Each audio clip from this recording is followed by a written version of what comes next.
Good morning, everyone, and a very warm welcome to you all. And thank you for joining this webinar on the most fantastic destination on the planet, Antarctica. For those of you that haven't met me before, I'm Hannah Sheilo from Travel Projects, or Latin Journeys by Travel Projects, which is our new name, in case there's been any confusion. And today also I would like to introduce you to the wonderfully knowledgeable Benjamin Garcia from Antarctica 21. He's the managing marketer for Antarctica 21 in Australia, and his wealth of knowledge is just fantastic, and we're very fortunate to have him to share that with you today. Before we start, I would just like to mention that, of course, we sell all kinds of Antarctica products and a lot of sail products as well. And Antarctica is one of those destinations where it can be really difficult to know what to choose, basically because you think, oh, it's all the same. You've got to pass a Drake Passage, you're on a boat, it depends on how the boat is. It's definitely not the case, as Benjamin will explain to you very shortly. And today we're going to speak about the great advantage of doing a fly sail program to Antarctica, which later on will become very apparent to you why that is an excellent option and why this option is probably a little more luxurious for the reason why you're there, which is basically to discover Antarctica. After the presentation, we're going to answer questions, so please write them down as you go. We can't stop and answer them during the talk, but we'll try to answer all of them later. And if we run out of time, then we will send you the answers by email. It is now my pleasure to present Benjamin to you, and please enjoy. Well, thank you, Hannah, and thank you everyone that is joining. As Hannah mentioned, I'm based in Sydney. I manage the Australian market for Antarctica 21, and Antarctica 21 is a company that pioneered the concept of flying over the Drake Passage to reach the Antarctic continent. Okay, this happened in 2003. They started with one departure with 39 passengers 15 years ago in 2003, and today we have more than 40 departures in a season and almost 3,000 passengers in a season. So definitely a new way to reach Antarctica, and that's where the name comes, Antarctica 21, which is the name of reaching Antarctica on the 21st century. Okay, let's go and check a little bit about Antarctica as a destination, a little bit more as the product, and then why the Aircrews model actually works. Okay, so let me show you a little bit. I'll show you a video of what Antarctica 21 does, and then we'll get right into what we're doing, what we're here to explore.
Great. So that's an overview of what the Aircrews model is all about. Hopefully the connection is good enough for you to see the video. But what's important for me is that you see at the beginning of the video our aircraft landing in King George Island, and that's how we take passengers from Chilean Patagonia, Punta Arenas, into the Antarctic continent. Okay, Antarctica has been very popular has become very popular in the last couple of years, and especially for Australian passengers. Here are some pictures, and you can see why. Hopefully, you have had the chance to visit the white continent, but if not, if you go and see the statistics of the people that visit Antarctica in a season, you'll see you have around 50,000 people in total within a season. Top number one passengers by nationality would be North Americans, including Americans and Canadians. Then you have Chinese, and then you have Australians. So Australians is the third country in the world that is most interested in this destination. And when you compare those numbers of passengers up to 4,000 passengers, between 4,000 and 5,000, depending on the season, and you compare that with the population of the country, you'll see why Antarctica or how Australians are interested in destinations. So here is a clear invitation to become part of this business, to become part of this movement, and of course become part of the Aircrews model as well. Okay. What you're seeing now is some pictures of the experience that we provide to our passengers. I think the key that you will find in all our pictures is a very low number of people actually in these pictures, and there's a very particular reason for that. Okay. Before going into the Aircrews model, let's talk a little bit about Antarctica. Around 80% of the tourism in the Antarctic continent, it happens in the Antarctic Peninsula. The main reason, because it's very close to the South American continent, and also because it's a landmass. That means regardless of the season of the year, you have land where wildlife can actually go, and you see that's why this part of Antarctica always have penguins, all the whales, and of course this vibrant wildlife that you see in the white continent. Okay, compared to other parts of Antarctica which you can actually visit. But then it's a bit different compared to what you'll be able to see on other parts like the Ross Sea and even on the other side of Antarctica compared to the Antarctic Peninsula. Here you can see a map and here you can see how close actually the South American continent is from the Antarctic Peninsula. Some of the main areas that you can visit here in the Antarctic Peninsula, and from Punta Arenas in Chile. If you're familiar with Patagonia, you know that you need to fly, at least in the Chilean side of Patagonia, you need to fly to Punta Arenas, and from there we take a flight all the way to King George Island, where we have a Chilean base. Okay, Antarctica 21 is a Chilean company. Headquarters of Antarctica 21 is in Punta Arenas. And from there, we can actually have a very good access to fly into Frey Station, which is part of King George Island and is managed by the Chilean government. Okay, so really well connected in that sense.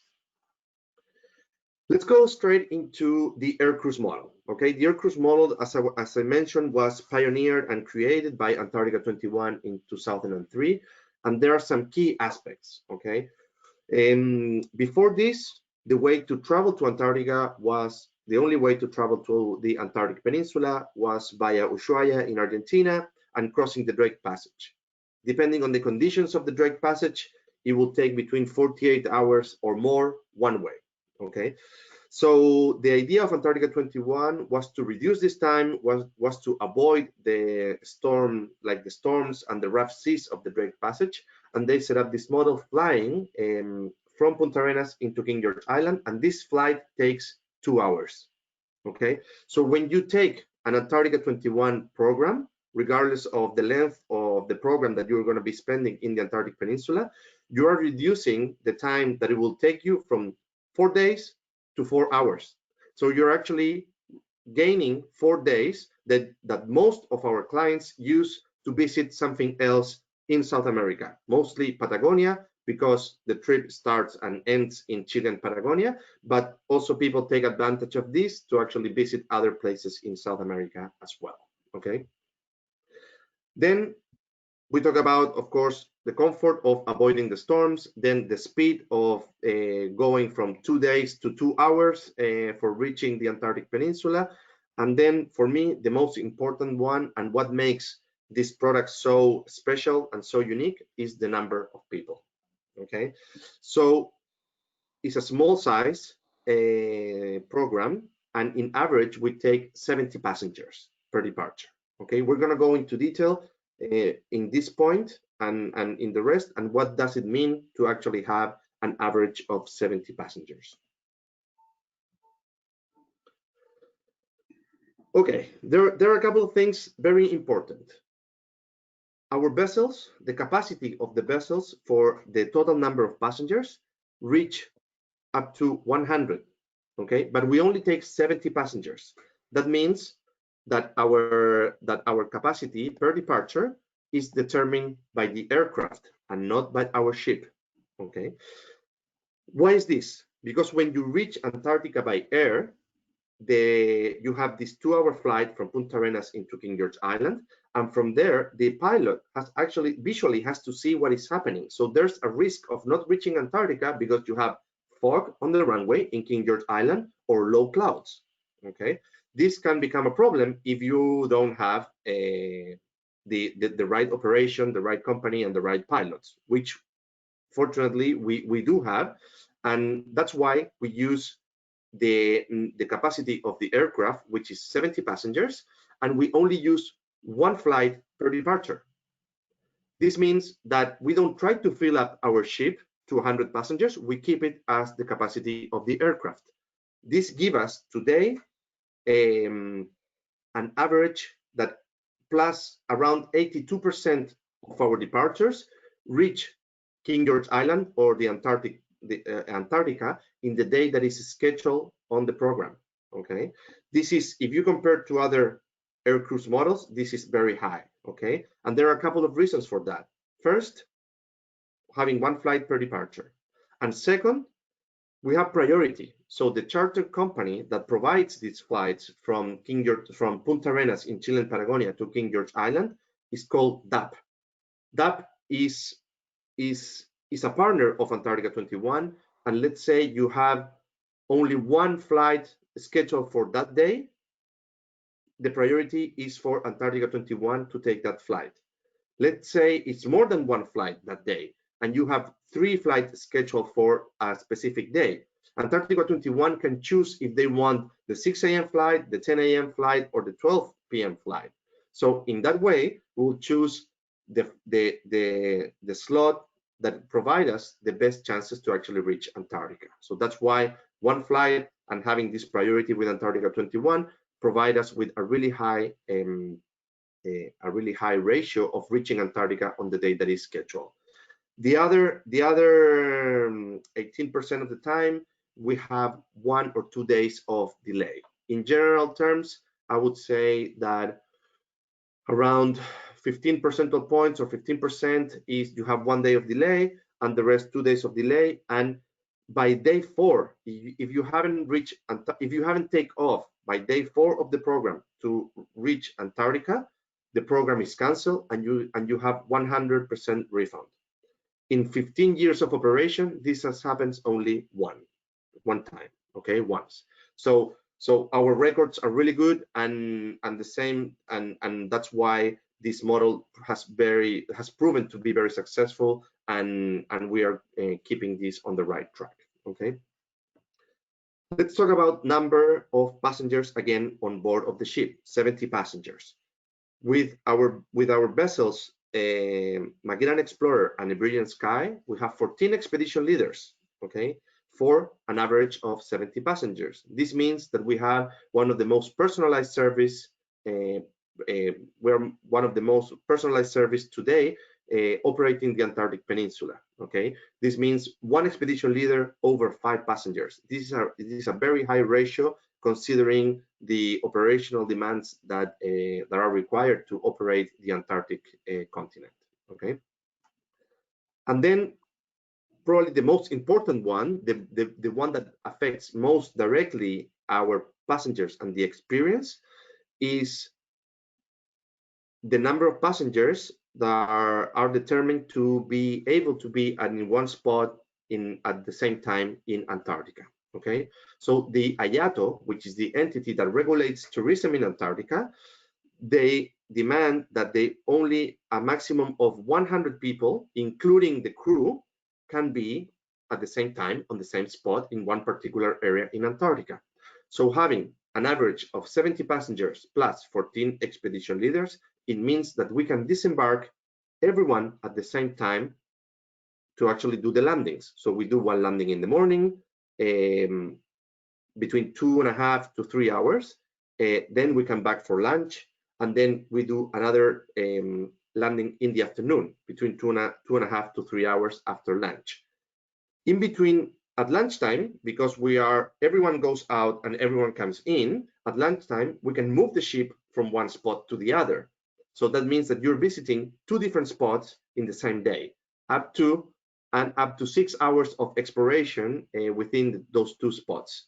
So you can actually compare this program, our classic Antarctica program, that spends 5 nights, 6 days exploring the Antarctic Peninsula, to a 12 to 14-day expedition crossing the Drake Passage with more passengers. So these are the key numbers that makes this product very unique, and the luxury of the product, of course, comes when you are with only 70 passengers exploring a specific spot in the wide continent, and you have 14 expedition leaders with you sharing all the information and the amazing information that they can provide within the continent.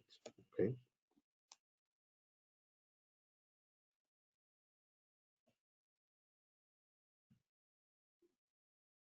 Let's go and check the itineraries. Okay, I'm going to talk about the core of the itineraries. We will provide all the information for you, but our core itinerary is called the Classic Antarctica Air Cruise. Okay, this is 8 days, 7 nights. As you can see there, you start in Punta Arenas in Chile and Patagonia, then you have a 2-hour flight to the Antarctic Peninsula. You spend 5 nights, 6 days on board of our vessels, depending on the ship that your passenger is going to choose, and then you fly back.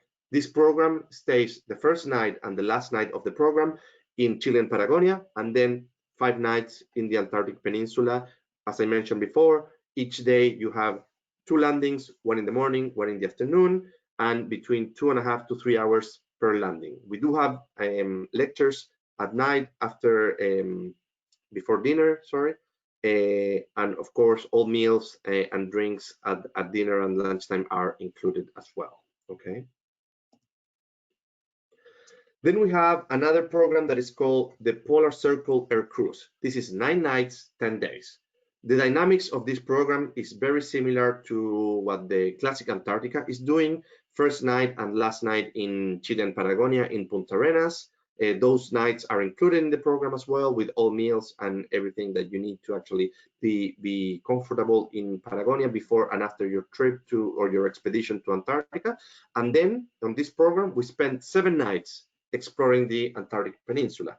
Those 2 extra days and nights with the aim to actually cross the Antarctic Polar Circle. Okay, those 2 extra days that you have, you're still doing 2 landings per day, and you have, of course, you see four different more spots, and you actually cross the Antarctic Polar Circle. Okay, this program, I think there's some people out there that within their bucket list is crossing the Antarctic Polar Circle, so that will be the right program for them.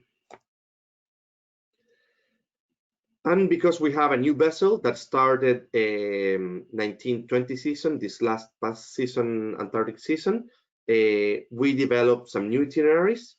and this is the main one that we developed. This actually listen to the market, this listen to the passengers, to our partner travel agents and wholesalers, and of course, South Georgia being a very important landmark for wildlife, we had included this in this itinerary. So this would be the Antarctica and South Georgia air cruise. Okay, so this one you're flying from Chile and Patagonia all the way to King George Island, then you spend 3 nights, 4 days exploring the Antarctic Peninsula, and then you sail all the way to South Georgia, where you spend 3 nights, 4 days, and then you sail back to Ushuaia in Argentina.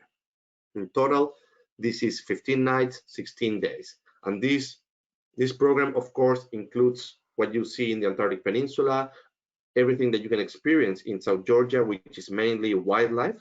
Okay, and then of course it's a really good way to start in Chile and Patagonia and to end in Argentina and Patagonia. So this program, most of the people that it has taken this program, they have done a pre and post within their respective countries. So they do a pre-tour in Chile and they do a post-tour in Argentina. So this is a very complete itinerary that your passengers can take advantage as well.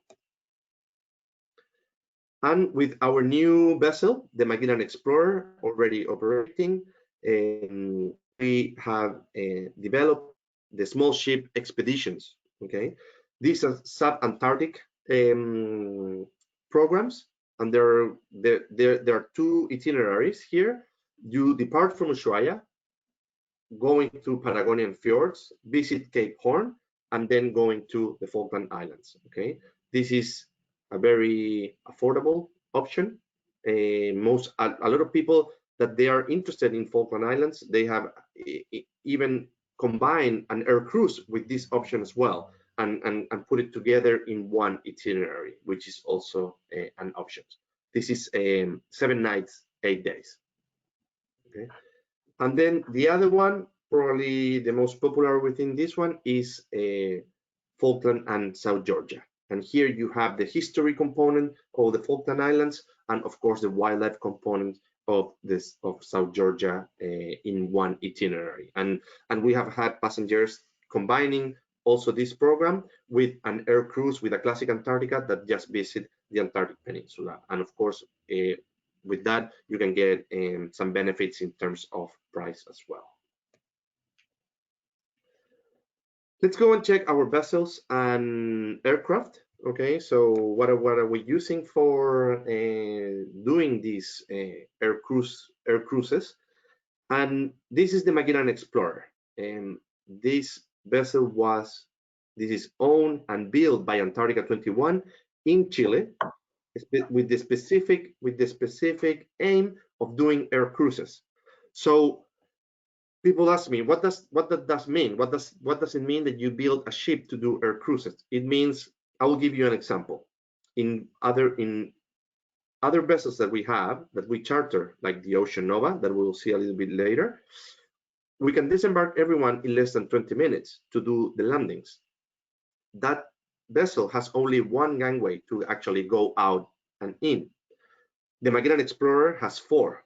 So 2 dedicated for kayaking and adventure programs, and 2 dedicated for the passengers that are doing the program itself. So we were able to reduce the number of minutes that it will take to take the 74 passengers that is the maximum capacity of the Magellan Explorer to do the landings and then coming back. So the idea again is to maximize the time your passengers will be exploring the wide continent, compared to waiting for a Zodiac or actually or waiting for doing the landings when they are on board. Okay, so what we want to provide is the most amazing experience exploring the wide continent, and that's the main aim of Antarctica 21 as a company.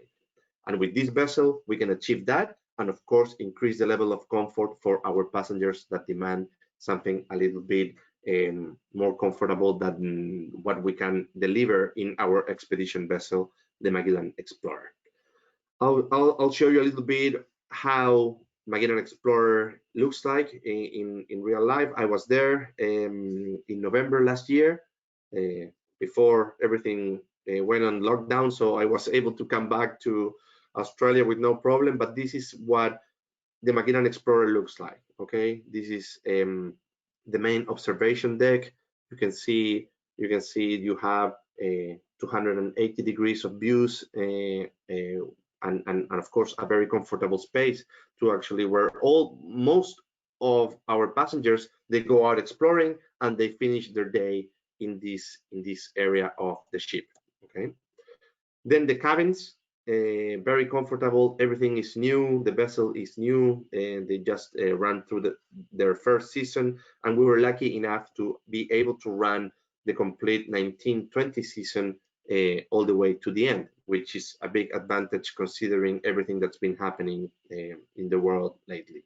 Okay. Then you have well, in Chile we call it barbecue area. I think in Australia as well, but it's the back deck that allows a very good view of the ocean and a very comfortable space. Especially when you have sunny days in Antarctica, we take advantage of this part of the ship. And then the bar, this is part of the observation deck as well, and of course allowing people to enjoy and relax while they're not exploring. It's very important to mention that the infrastructure that the Magellan Explorer has is, of course, very high-end, and the idea is to provide a very comfortable experience to our clients. Even though the Zodiacs allowed up to 10 people, we try not to fill up every single Zodiac every time, and even when you go out and when you do the landing, probably there are going to be 10 people, just to be as fast as we can to actually disembark everyone in less than 20 minutes and maximize your time on shore. But then let's say you've been out exploring for 1 hour and you want to go back. Then the expedition leaders will offer you a small Zodiac cruising around the area to have another perspective, and that's why we don't have just 10 Zodiacs on the Magellan Explorer, we have 12. Okay, so be able to provide this flexibility to our clients and allow them to explore and discover this amazing destination at their own pace, which is the main luxury of this experience. So we have different types of cabins. We start with the porthole cabins, which are 4 of them.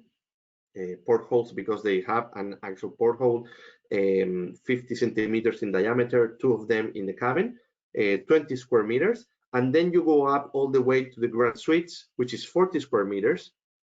And the veranda cabins, the Lux veranda cabin, penthouse, and grand suites, and all the cabins except the portholes, you have private balconies, okay, which have become part of what our passengers are demanding to this level of experience. Okay. Here you can see what a grand suite actually looks like. You have in the grand suite, you have 2 balconies and you have 2 bathrooms, which is something that has been, it become something very convenient, because if you're traveling with your partner, both of you can have a shower at the same time, again minimizing the time that you need to spend on the ship and maximizing the time you can use for exploring. Then we go to the Ocean Nova. This is our expedition vessel. Here is very important to mention that the capabilities of the Magellan Explorer has been based on what the Ocean Nova is able to do. All of these vessels are relatively small compared to the expedition vessels that you can find out there. And if you see on top, the observation deck is the similar concept that we will see in the Magellan Explorer. And the itineraries that they do, the places that you land, and the dynamics of each of the programs, you can have it will be exactly the same on the Magellan Explorer than in the Ocean Nova. The only difference, it will be what you experience in terms of the level of comfort that you will experience on board of the ship. Okay, so you can see what the twin cabin looks like, 10 square meters, and here all the cabins look exactly the same. What's very important with the Ocean Nova and the infrastructure that you will find inside of the ship is that private bathrooms in every single cabin, and all the cabins have windows, regardless if it's a triple, twin, or a single. you have the window that you see there, which is something that not all expedition vessels can actually achieve. Okay. And then something in between, we have a brilliant sky. Okay, this is a vessel that maybe if you are in the cruising industry, you'll be familiar with this. This vessel is owned by APT or by the APT group. And we chartered this vessel half of the season in Antarctica, okay, which mainly means departures for air cruises in December. Okay, here you have this ship was it was redone in 2016, so it's relatively new. What you will see on the cabins, and then one of the really good things about this vessel in particular is that it's a bit smaller. You can get, it's very agile. You can get really close to the shore, and you can go through different parts that are full of ice, and sometimes other ships a bit bigger they cannot go through. Let's say if you are familiar with some areas in Antarctica, like La Mer Channel, which is very narrow, if it's some ice, most of the ships won't actually go in. A brilliant sky can do it. So even though what you see in the picture in terms of the cabin, it looks a little bit older in terms of the style and the type of decoration that they have. The programs are the same, and the agility of this vessel is very high. Okay, so something to consider as well.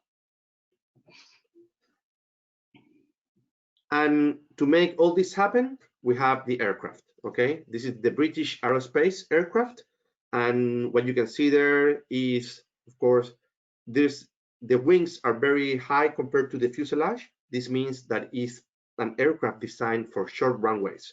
The picture in the middle that you see there in the aircraft, that is the runway in King George Island. So when you taking the ship, so when you're taking the flight from Chilean Patagonia to Antarctica, you'll be wearing your Antarctic gear.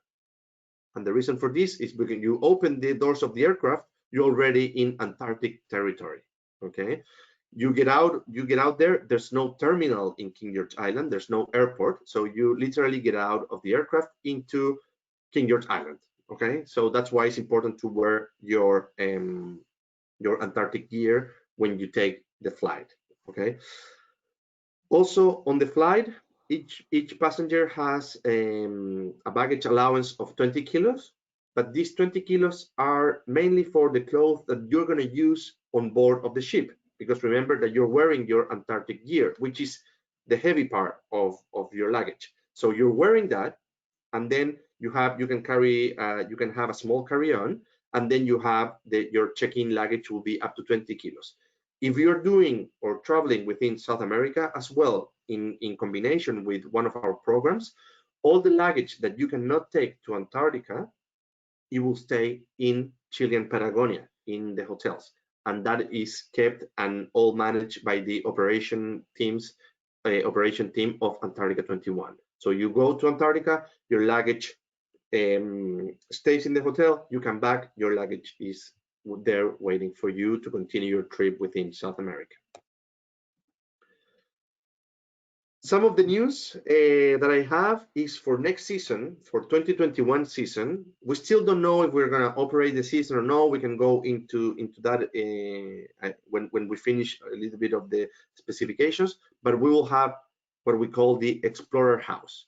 Okay, this will be a place in Punta Arenas when we'll welcome our guests. We will explain all the safety requirements. We'll explain the experience.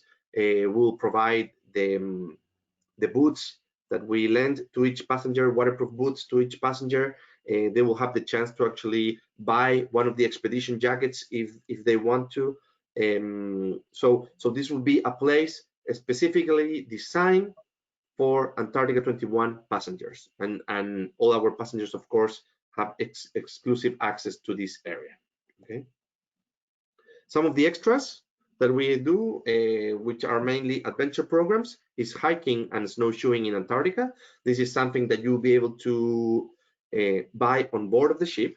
You can buy a half-day session in the morning and in the afternoon, and you just go into the reception or the main part of the ship, talk to one of your expedition leaders, and book your hiking and snowshoeing in Antarctica.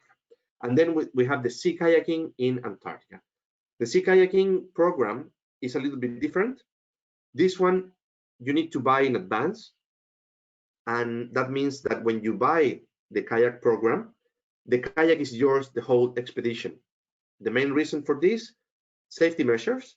There are safety briefings, equipment that you need to have, special equipment like the dry suits, and of course you go to in a separate group with the kayak master doing the kayaking sessions every morning and every afternoon. And of course, weather. If there's a specific day that you cannot do kayaking because of the weather, you'll be able to do the following days of your expedition. That's why when you buy your kayak spot, that kayak spot is reserved to you or that particular passenger for the whole expedition. Okay. And let's talk a little bit about the experience itself. Okay, what is like going to Antarctica with Antarctica 21? Okay. These pictures that I'm going to show you, they were taken by the professional photographer that goes on board of every single departure, every single expedition, and each passenger will get a set of high-resolution pictures at the end of their experience. So you can take your own pictures, of course, but there will be someone that will capture what your expedition was all about. Okay. What I want to mention is, because we are a Chilean company operating in conjunction with King George Island being a Chilean base in Antarctica, we are allowed to have this type of infrastructure in Antarctica.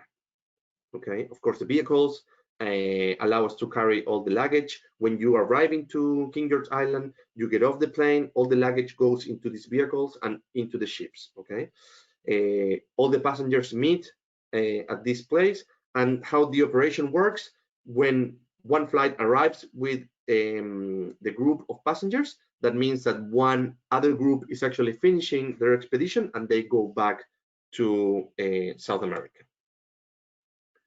When you arrive, everyone gathers and there's a 500-meter walk that you need to take from the runway all the way to the shore, and then you can see the ship waiting for the passengers down there. Okay, in this case, this is the departure that I took last season, and it was on board of the Ocean Nova.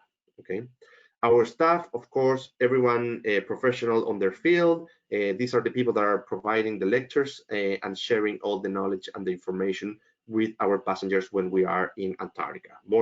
The expedition leader that you see there from the UK, more than 25 years working in Antarctica. When you actually visit Port Lockroy, which is part of the UK, today a museum, he'll go and say, oh, look, this used to be my bed 10 years ago when we were part of the UK expedition. So that's the level of the expedition leaders that Antarctica 21 is having to provide our passengers with the best possible knowledge. Okay.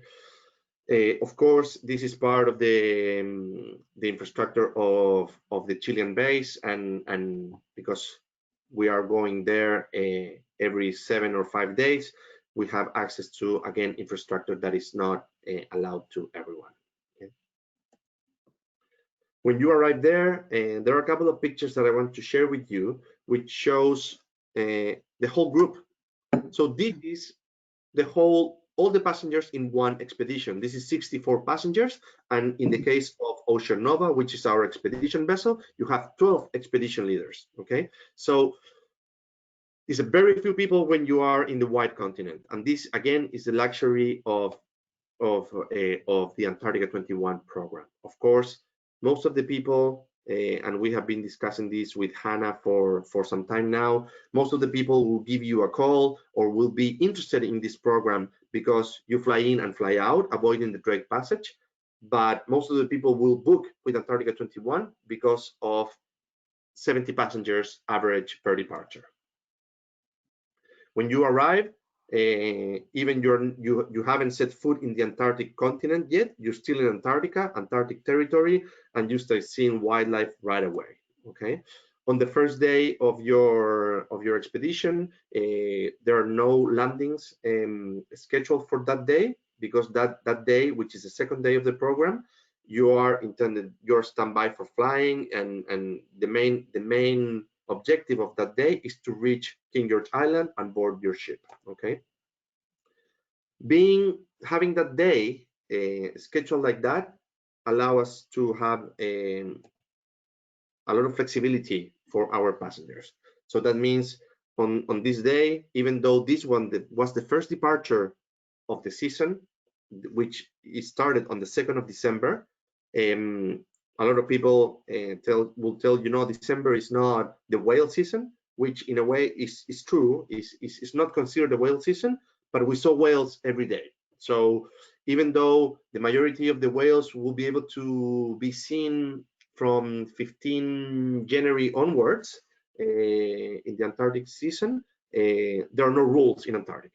So we get on board, we start sailing south, and we see 2 humpback whales surrounding the ship. Okay, so wildlife is right there. Okay, here a picture to show you a little bit how close we can get to the shore and how easy is. This is a 1-minute Zodiac ride from the ship to the shore, and here you can see how the whole experience and your landing starts. Okay, so a typical day, you start with a 7 or 7:30 wake-up call from the captain or the expedition leaders, and then if you have breakfast, and then disembarkation for the first landing will start, let's say, at 9 a.m.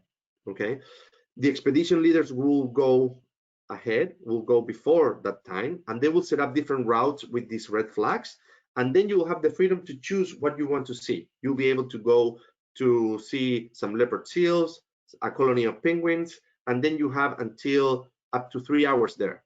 So you walk at your own pace. You will see different expedition leaders waiting for you in interesting points to share some knowledge, but there's no one pushing you to go back to the ship. There are not lectures scheduled for the day. Those are at night when you finish your landings and your exploration, and that's to maximize the time that you want to explore. If you want to stay 3 hours looking, or just standing there or looking at the penguins or taking pictures, that's totally fine. And again, that's the luxury of this experience. On this picture, on this picture that you're seeing now, I want to share a little bit the operation of the adventure programs. Because sometimes when you take an adventure program in larger ships, you're doing the landing or the kayaking. Here, you don't have that. Here, our passengers do everything. So if you are one of the passengers that decided to book the kayaking program, that means that instead of going out at 9 a.m. in the morning, you'll probably going out to do your kayaking session around 8:45, 8:30, 8:45, and you'll do your kayaking session between an hour and a half. The starting point of your kayaking session, it will depend on the kayak master, but the finish point or the end point for your kayaking session, it will be where the rest of the ship or the rest of the passengers is located. That means that you will be able to do your kayaking and then arrive to the same spot that everyone else is actually seeing or exploring, and then have both experiences. So you're not missing anything, which is very important when you take adventure programs in Antarctica. Okay. And then again, when you have 70 passengers, 10 of them doing kayaking, another 10 of them doing hiking and snowshoeing to a place that is a little bit further away, okay? You end up being 50 people in Antarctica, and you have the wildlife, so you'll find yourself many times with one other person or 2 other people exploring an area, and you really feel the remoteness and the actual wilderness of the place. So that's again what we want to deliver to our clients. Okay, we were able to saw minke whales, we saw killer whales or orcas, and and of course everyone enjoying the explorations. A lot of people ask me, what is the maximum age or what is the level of fitness to do this type of trips? The answer is you have to be independent. Hopefully you need to be independent to be able to move, and you always have the support and the help from our expedition leaders. But I show this picture because this is a 92-year-old Japanese lady, and she did every single landing in the morning and in the afternoon. Everyone went exploring. She stayed there, sit down, and she was able to get the most amazing pictures of penguins because the penguins were very curious about this person that was not going anywhere, and the wildlife came to her. So she was really close. She had really close-up pictures of penguins. So when people ask me what is the maximum age, I would say it's not about age. It's not about fitness. It's about people being keen to explore and discover this destination. If that's the case, we want to make all that is in our hands to actually make it happen. And then, of course, some amazing pictures of the wildlife and the experience that you will get from Antarctica. Okay, this is an amazing destination. I think most of people, doesn't matter where you're going in the world, there's a certain dish that you need to travel. There's a certain culture. There's a certain taxi driver that wants your money. There are a lot of things involved in traveling to different parts of the world. Antarctica itself doesn't have that. This is about being in the most pristine place in the world and admiring what nature can be done when it's untouched. So definitely in the bucket list of a lot of people, and having this experience is definitely a privilege. I've been able to do it and can't wait to go back. To finishing our presentation, this is a picture of, again, the whole group. When you're in Antarctica, 64 people, 12 expedition leaders, you really feel the remoteness of the place. You feel the size of the place and how majestic Antarctica really is. Okay.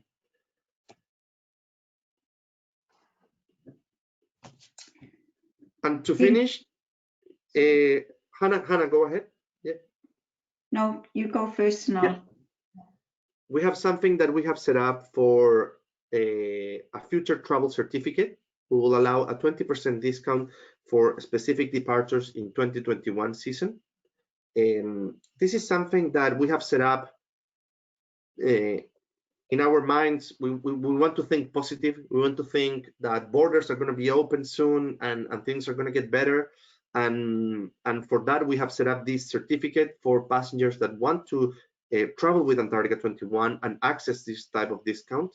Today, we cannot guarantee that we're going to operate the season, but if you have a passenger that is interested in going, regardless of the season, and they want to sign up for this, we will be able to provide something special for them. Okay, we will send the details. This is something that there's no deposit required. There's nothing. It's just if you have a passenger, or this is a good chance to actually check which of your passengers would be interested in traveling to Antarctica with Antarctica 21. If they sign up, the 1st of September, we're gonna release. We're gonna find out exactly what departures are actually be operating, and for the people that sign up, we will provide a 20% discount. If at the end we decide not to operate the 2021 season, we will provide something for them for 21-22 season. Okay, so the idea is this gives us a chance to understand who wants to travel with us. It gives you a chance to reach to your clients and ask them, do you want to travel, yes or no? And this is like expression of interest, I would say. This is what we're trying to do. We're not trying to get a deposit from you. This is just signing your name and saying, if there's a chance, I would like to do it. Okay. We'll share this. Hannah will share this with you in details. But to finish, before going to the questions, I'll show you a very short video about our 15 years of operation in the Antarctic Peninsula. And with that, I'll leave it to Hannah. Oh, wait, sorry.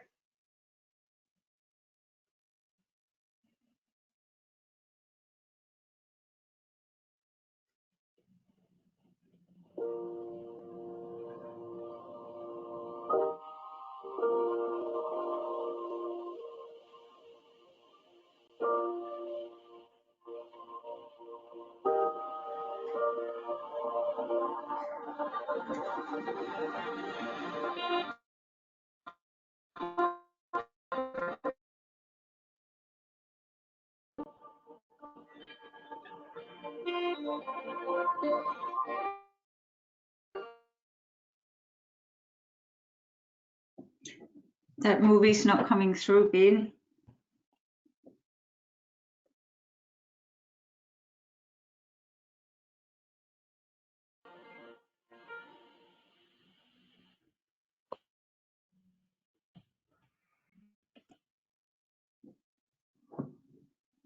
Benjamin, that movie is not showing.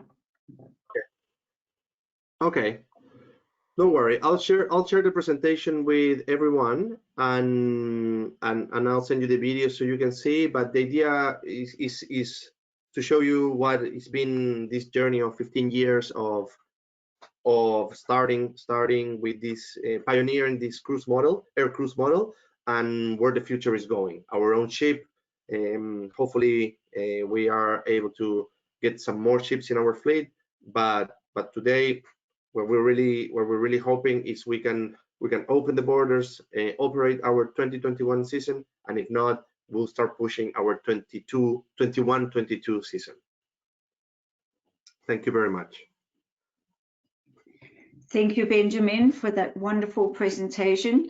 And I'm sure all of you will agree that you've learned something new, especially about numbers and how the logistics work in the sort of experience that your clients get, not just the ship. I think that with Antarctica, you can safely say that luxury for Antarctica is about numbers and about the actual experience you get, not having to wait, not having to miss out on something because one set of people were on land when they saw something spectacular, then they come back and the next group misses out because that animal was gone or something changed or the weather changed and you had to sail. So please keep this in mind next time you are quoting somebody on Antarctica, because I think that it's a major part. It's not a cheap destination and you want to get absolute total value out of every dollar that you spend. I would like to mention a little bit about pre and post tour. Obviously, if you're flying into Punta Arenas, you're already in the heart of Chile and Patagonia. Your clients must see Patagonia, which is another spectacular destination. So I think that a very nice way of doing this is to arrive into Punta Arenas a bit earlier than your day before the cruise departure. Go into Torres del Paine National Park, or visit around Punta Arenas. We have so many options, ranging from high luxury all-inclusive hotels such as Explorer, Tierra, Singular, and into small individual hotels where we can tailor-make a program. We can also offer trekking options. We can offer four-wheel drive options. There's so many ways to do this. And obviously, once you come back into Punta Arenas, you can then continue overland into Argentina if you want to explore the Argentinian Patagonia as well, or fly out from there into whichever other country that you want to add on to. Usually with our company, Latin Journeys, we always try to not do a lot of backtracking. We like to make everything in a nice circle, which basically means that you're not going to spend as much on flights and you're going to maximum your time as far as it's possible.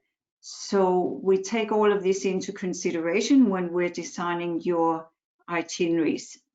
The passengers we've had that traveled on Antarctica 21 were very, very impressed. They just loved every moment. The operation was flawless and their experience was flawless and unforgettable.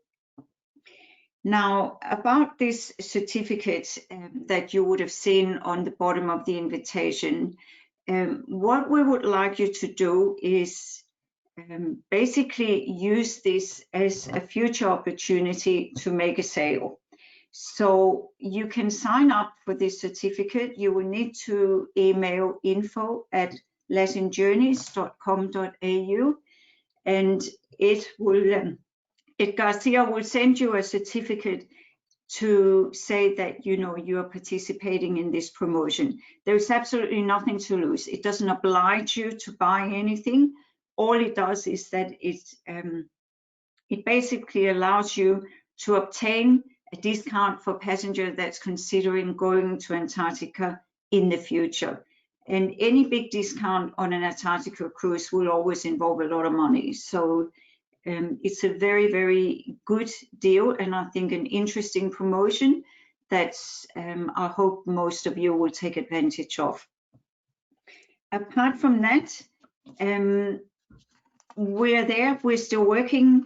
Believe it or not, we're still doing a few quotes for the end of 21, and we're always happy to help you.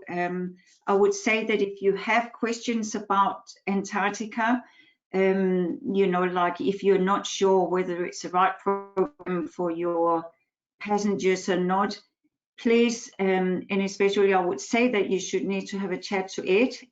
He knows a lot about these different options. For me personally, I will always reach for Antarctica 21 because I just can't even consider sailing across the Drake Passage, and also because I think that it's the number is really what's so specifically special about Antarctica 21, that everyone's together, there's no grouping of passengers, and you're never going to be more than 70 passengers. I will leave us now to go in and speak about your questions, and I think that you can read the questions. Benjamin, would you like to start? Yeah, we have several questions. So the first question is about the gear that we provide to our passengers. So we provide waterproof boots. Okay, we lend each of our passengers waterproof boots. You have, when you arrive on the first day of the program into Punta Arenas, that afternoon you can go and try the boots, try the size, and then those boots will be delivered into your room in the hotel in Punta Arenas. Okay. We also provide each passenger a waterproof bag, which they will be mainly used to take their things when they go out exploring. So if you have, for example, your camera and you don't want it to get wet on the Zodiac because it's a bit windy or a bit choppy, the ocean is a bit choppy, you put your camera in this waterproof bag, and that's for the passenger to keep. Okay. In terms of the jackets, we don't provide the jackets, but we do sell the Antarctica 21 expedition jacket, okay, for $349 US. So if your client wants to actually get that jacket, they can do it, or they can do it when they arrive into Punta Arenas the first day of the program.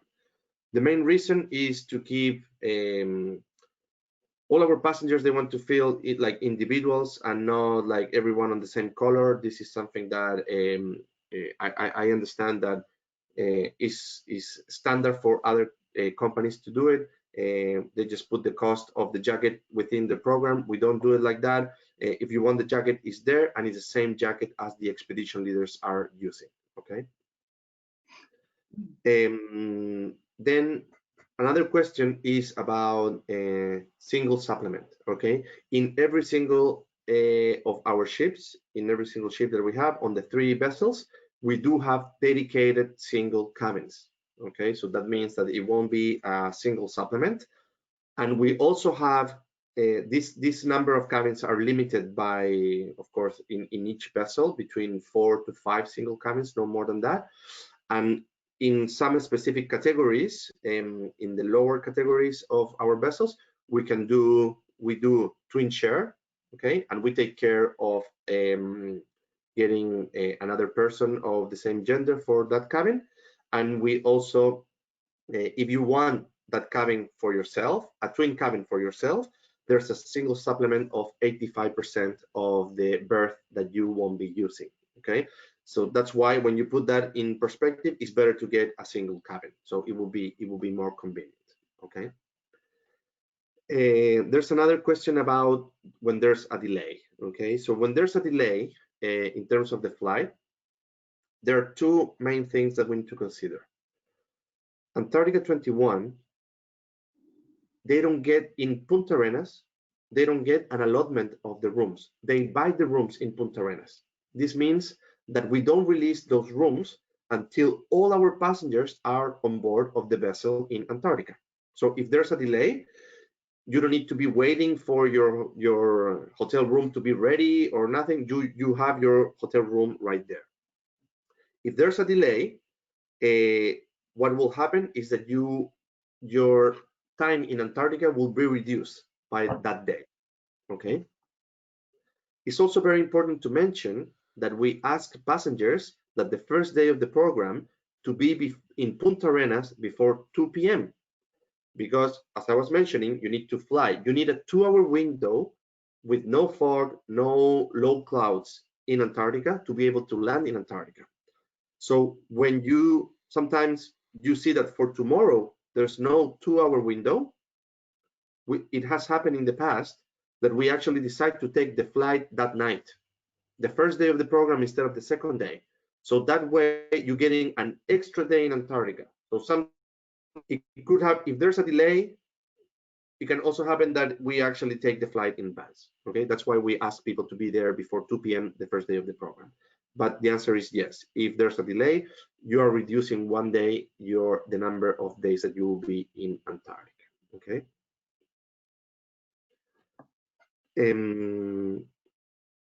Okay, we're talking about, and there's now questions about coronavirus and safety procedures and safety protocols. There was all the safety protocols for coronavirus, social distancing, and all that were actually put in place in December last year. So that's why we were able to run all our departures. And there was one case that we didn't have anyone that was tested COVID-19 positive, but there was one passenger in the last departure of the season that was that had flu symptoms on board, and he had to quarantine in his cabin for the whole expedition to not jeopardize the experience of the rest of the passengers. Okay.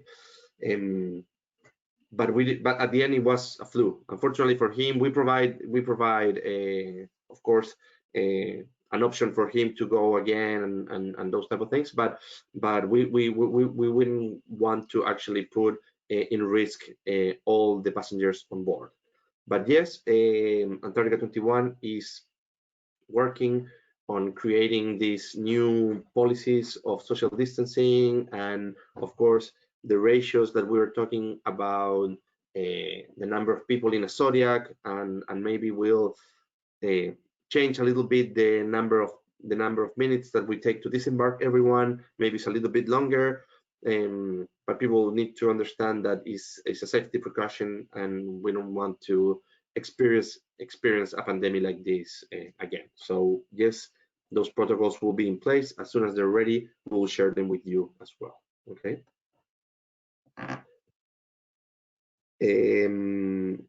Okay, in terms of visa requirement, there are no visa requirements for Antarctica. The only visa requirements, it will be for South America, depending on your pre and your post. For Chile, until today, you have to pay a reciprocity fee of $117 of your arrival if you are holding an Australian passport. Okay. I think the Chilean government was thinking about asking for a tourist visa to Australian passengers. So that means that the amount of money that you will pay, it will be exactly the same, but you will have to get that visa approved before arriving to Chile. Okay, that is not in place yet. That was going to be implemented this May 2020, but it's been delayed until further notice. Of course, the borders today are closed, but hoping to get those borders open again, and hopefully it will be a very easy process to do online before going. Okay. Other South American countries, each country in South America has their own visa policies depending on the passport that the passenger is holding.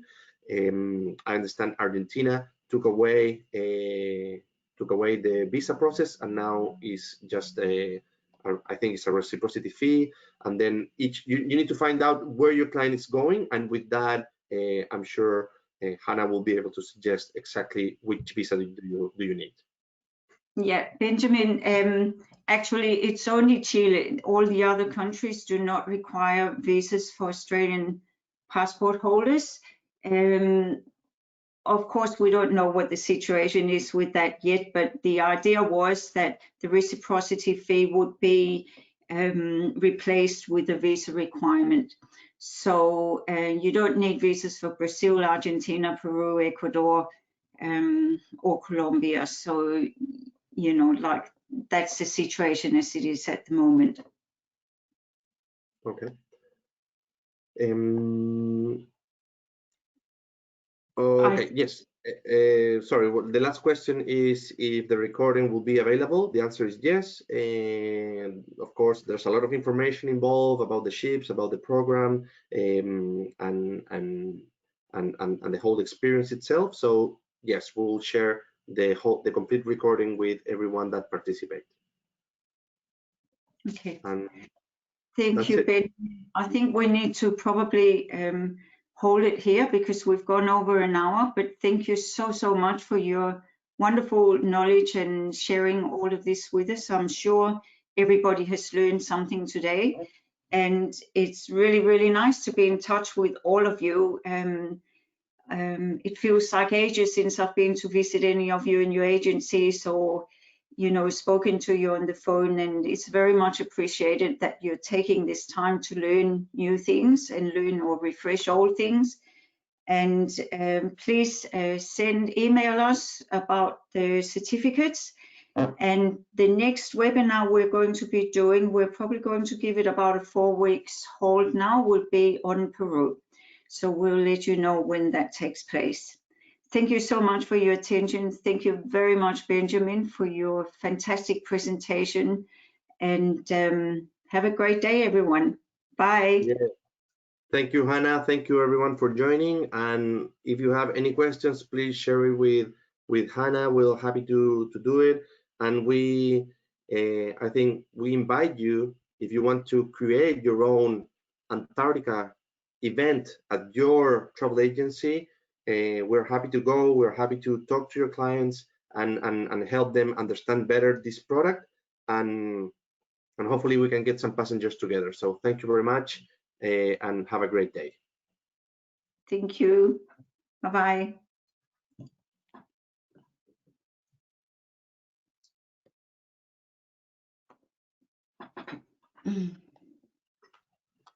Thank you, Ben.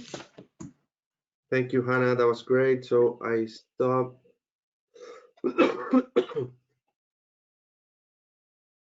The others are out.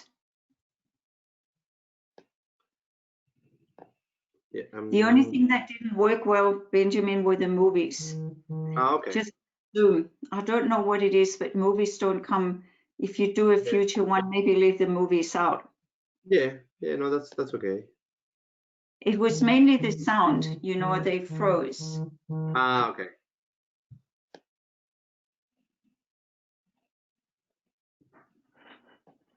Nomi, I'll call you back. Oh, Nomi's saying they can still hear us. You were not out. Then we better go out. Yeah. Okay, Hannah. Bye-bye. All right.